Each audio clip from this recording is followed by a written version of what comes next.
继续来看改编日本漫画的动画《进击的巨人》，播出10年的时间，已经伫咧2023年煞过。这出咧讲人类对抗巨人的作品，因为真受欢迎，嘛延伸产生袂少的创作。其中2.5次元音乐剧这款的表演形式，伫日本是同人学乐。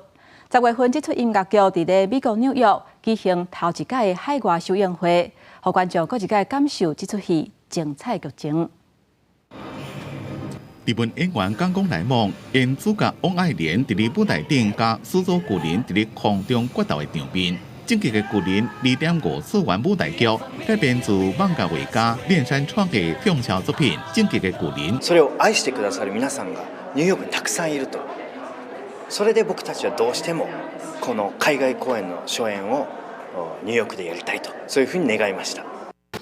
2.5次元作品是舞台剧的形式，甲动漫加电玩游戏改编成做真人舞台剧。舞台顶用多媒体呈现场景设计加舞台效果。进击的巨人音乐剧结合演唱加舞蹈，无共的表演形式，展现加源自同款的世界观。演主角的演员冈宫来梦讲到演虚拟角色的感想。僕は生身の人間が持つ放つエネルギーってものすごく大きいものだと思っていて、例えば映画とかアニメからもらう映像からもらう力とミュージカルとか舞台とかからもらう力って全然違うものがあると思いますし、そういう意味ではアニメや映画化した作品を次またミュージカルで生身の人間がやるっていうのはかなりこう。 心に来るものがあると思うので、私が大好きなミカサだって思ってくれるように、